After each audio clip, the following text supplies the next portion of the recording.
Before you sign that lease, before you green light the next market, ask yourself this. What if the data you're using is flat out wrong? I'm talking about all the heat maps, all the AI generated stuff, all the traffic studies, all of it. Because here's the truth. AI is only as good as the data you feed it. And if that data is biased, outdated, or incomplete, then your expansion strategy is doomed from the start. All right, what's up, everyone? Welcome back to Close Monday, the only show that helps you scale smarter with your restaurant through real estate. Now, today's episode is titled, Is Your Restaurant Expansion Strategy Biased? And I'm just going to take a shot in the dark here and say, yeah, it is. And let's not sugarcoat it. If you're using any kind of technology, any AI, and you're not understanding the data, you are building your entire growth strategy on something that's broken.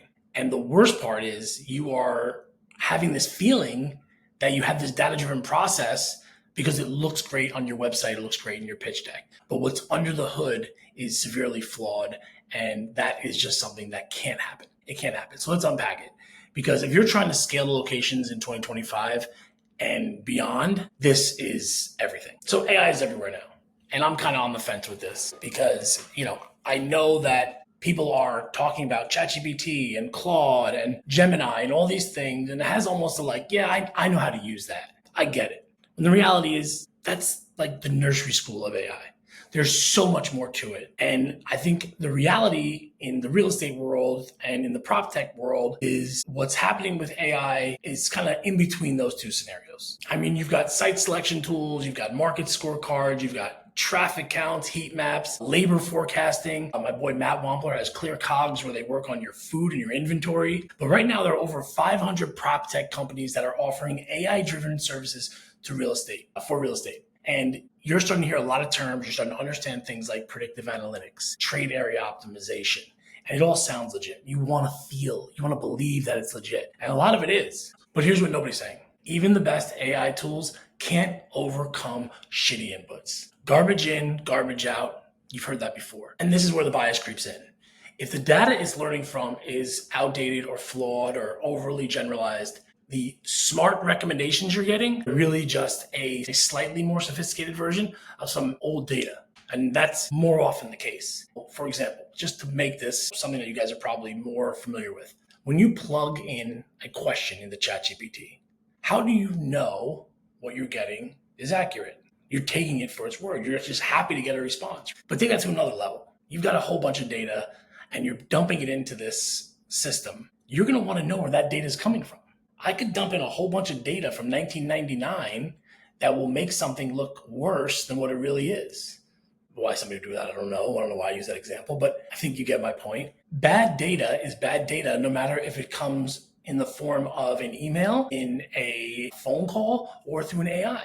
Bad data is not going to help you. I don't care how it's presented. I think that's really what we're getting at. So let's take a look at some real world examples, of biased data that have happened in restaurant site selection. There's this long document that I took a look at, and I actually used some AI to pull some examples out of it.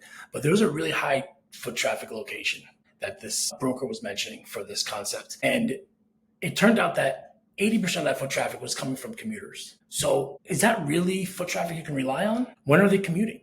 Where are they commuting from? Are they commuting every single day? Is it just a weekday or some days busier than others? I think you get the point, right?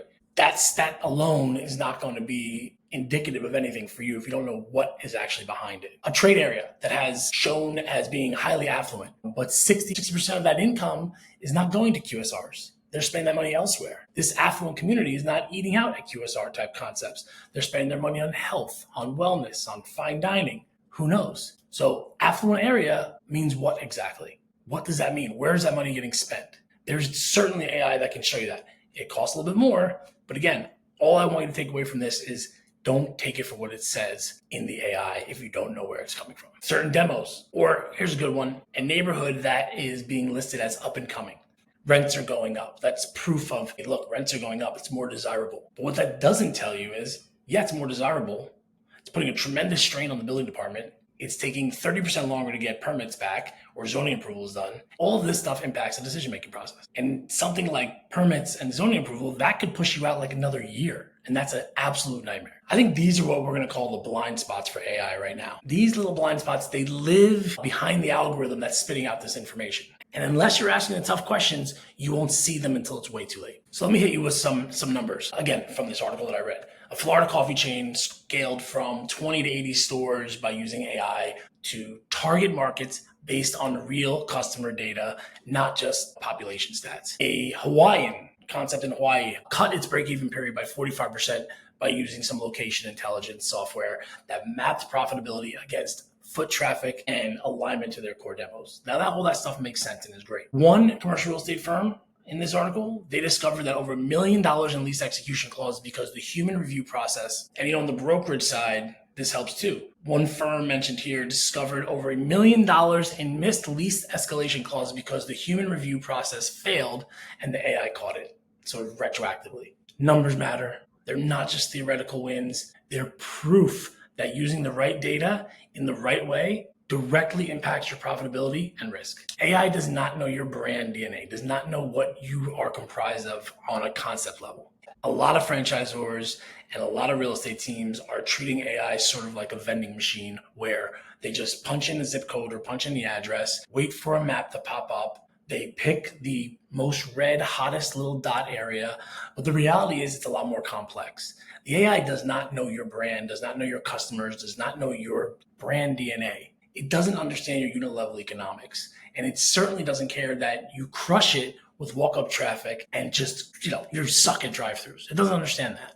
You have to teach it. You have to layer on all that context, layer it on top of it. Otherwise, you are just outsourcing bad decisions to a machine that's really good at just justifying what you told it. So now you're like, great, I have all this information. I thought I was doing the right thing. How do I really just vet this strategy and see if it's making sense? So here's what you're going to do to sort of like pressure test your AI expansion strategy. Number one, you're going to want to check the source. Where's it coming from? Look, if they won't tell you, then there's a reason to be suspicious. And then there's the scope. What's missing from this model? I'll tell you right now, for restaurants, one of the things that is missing most often is the sales data.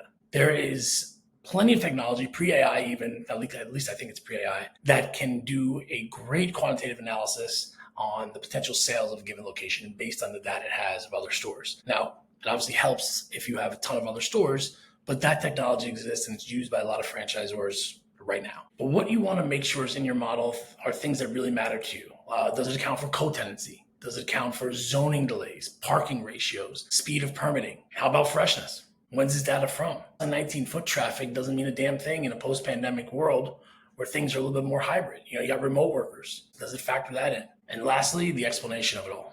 Can the AI explain its picks? The best AI tools aren't just spitting out addresses or coordinates or zip codes. They break down why a trade area works for your concept. If the answer is, I don't know, they won't tell me, I don't understand, to any of those things, you're going to kind of have to reconsider your entire approach to this and see if there's some other options. All right, so here's where I come in. Here's what I do. I deal with a lot of AI, a lot of tech. A lot of these things are very familiar to me. And if you're planning to grow, or if you've got just a few locations and you want to scale without wasting money on bad sites or bad markets, I'll do one of two things for you. One, a market study. We can turn these around in 24 hours. With the market study, you're going to give me a little bit of background on your concept, tell me the market, and we're going to evaluate that target market through the right lens. And we're going to also, probably more importantly, help you filter out the noise. Number two, the second thing I can do for you is a site review. This is where we're going to audit a specific location that you're considering, and I'll tell you if it makes sense or not. This will be based on the information you give me, based on real indicators and not guesswork. No fluff, no bullshit, just clarity. You can move. So if you're interested in a market report or a site survey, DM me, email me, Kyle, K-Y-L-E, at 10rep.co. There is no M, K-Y-L-E at 10rep.co. Or, down here in the show notes, there'll be a link to my calendar where you can schedule a call. Hopefully by now, I've gained your trust and you understand what I want to help you with. I always say, a long time ago, I said this, I want to help decrease the failure rate of restaurants in this country. And the number one thing, I don't give a shit about any hospitality consultants, service, ordering, mindset. I don't give a shit about any of that stuff as much as I care about your real estate, because you cannot change it. You're going to be stuck with that. So be smart about it. And I want to help to the best that I can. And I think these are 2 great ways to get started. Click the link in the show notes, schedule a call, send me a DM, send me an email. This way you're going to walk away with a little bit of peace of mind. You're going to understand that the data is there to help you and you can hopefully make a better decision. Let me just wrap up by saying this. AI is not a silver bullet. It is a force multiplier, and that is a great thing. If your inputs are smart, it's going to help you move forward 10 times faster and more confidently. If your inputs are dumb or old or biased, it's just going to help you make bad decisions with great efficiency. So before you chase another hot market or a hot zip code or a great new project, ask yourself this. Is my strategy actually data-driven, or is it just decorated with data? Do I just have a bunch of numbers around my process? I mean, this is high stakes stuff. This is the highest level type of execution. And the brands that win in the next 5 to 10 years are the ones that are going to be asking the right questions now. All right, that's it for today. Another episode of Close Monday in the books. If you found value in this episode, please leave us a rating, a review over on Apple Podcasts. Share it with a friend, a founder, anyone who's looking to grow their concept, or your partner. The one who's still like, I know that one's good. I don't need any data. That one, that's the one you share with. So let's move this industry forward, smarter, faster, and cleaner. I'm Kyle and Sarah. Let's scale smarter, and I'll talk to you guys next week.